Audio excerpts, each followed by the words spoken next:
welcome to day of lockdown and episode 3 of Miss Becky's Awesome Artist.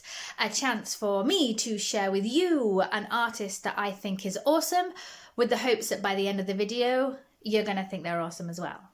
So, for today's episode, we are going to head to 1920s America to find out about Josephine Baker.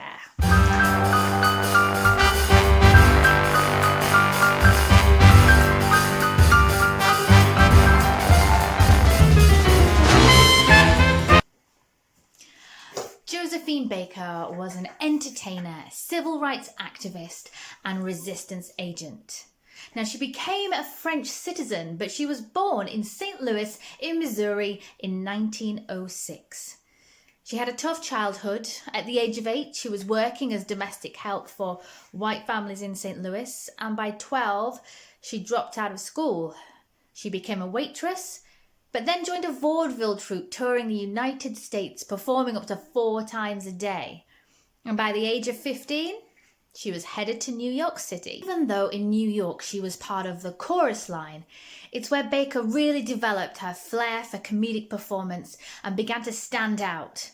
And she was dubbed the highest paid chorus girl in vaudeville. However, being an African American performer in the United States wasn't easy. Racism was high, and they were mistreated, and segregation laws meant that performers were performing to audiences that they themselves were not allowed to be part of.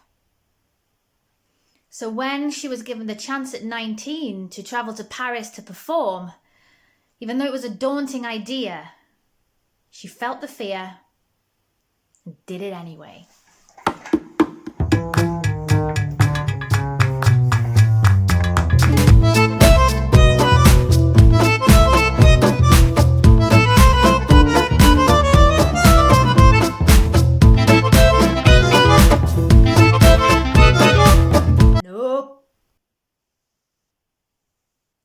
Baker's success in Paris was pretty immediate.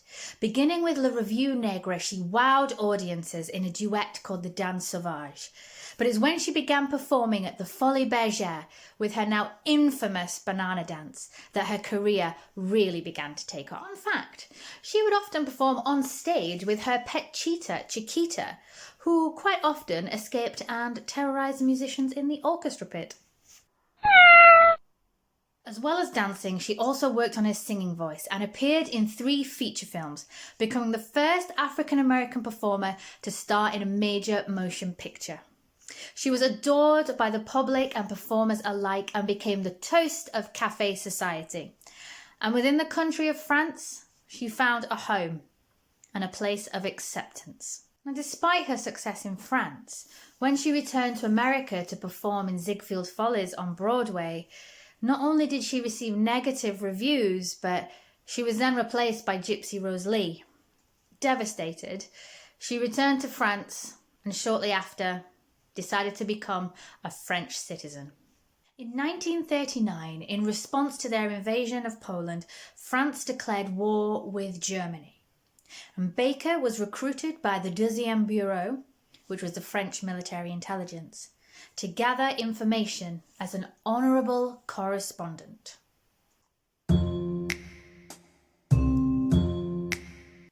J'habite à la bibliothèque. No. Baker was to use her social connections to attend parties at various embassies attended by high-ranking officers. She was to appear frivolous and charming, all the while listening for valuable information.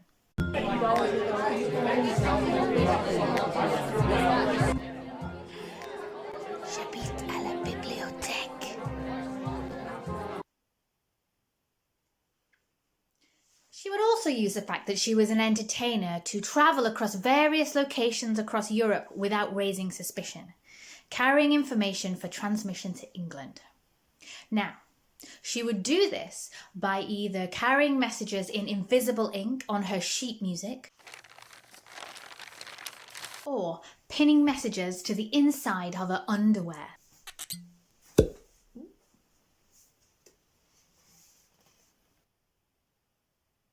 well as that, she also housed members of the resistance in her chateau and helped secure visas for them. And as well as that, as a pilot, she flew Red Cross supplies into Belgium. And as well as that, she actually performed for the troops. After the war, she was awarded medals for bravery and her services to France. And in 1949, she returned once more to the Folies Bergère.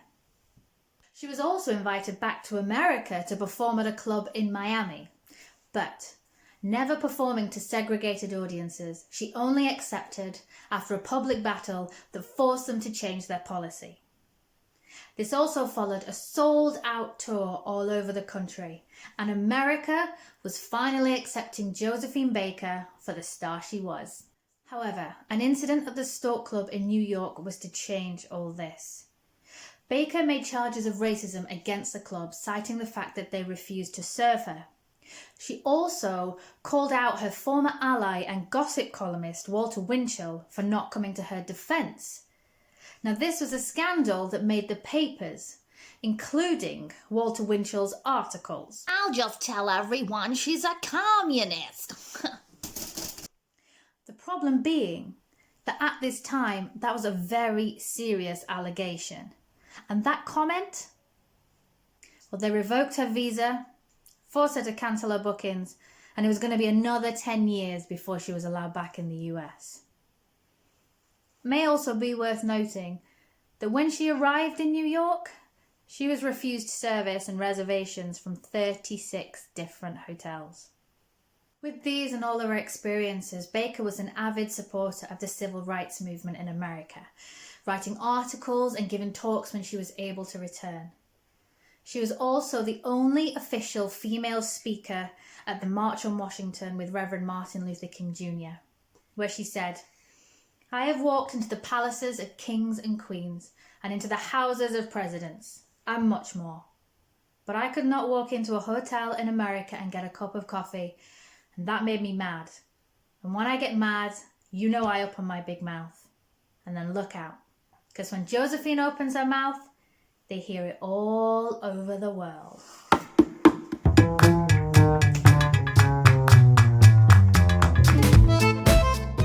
I think it's pretty clear what made Josephine Baker awesome. That she not only sought to find joy for her audiences, but she stood up for what she believed in and what she believed the world could be. There are differences. They don't separate us. They allow us to create a world that is inspiring, colourful, and full of love. And we can be inspired by Josephine Baker to know that right now, even though we're separated, it's just physical. Because no matter who we are or where we're from, everyone deserves to feel joy and happiness. And we can find the courage to stand up for ourselves, for our friends, or anyone who is different.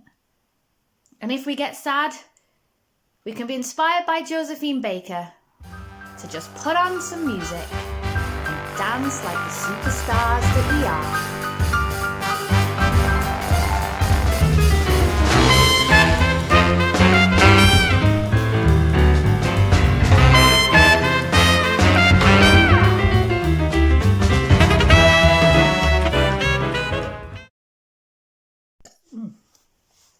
Is this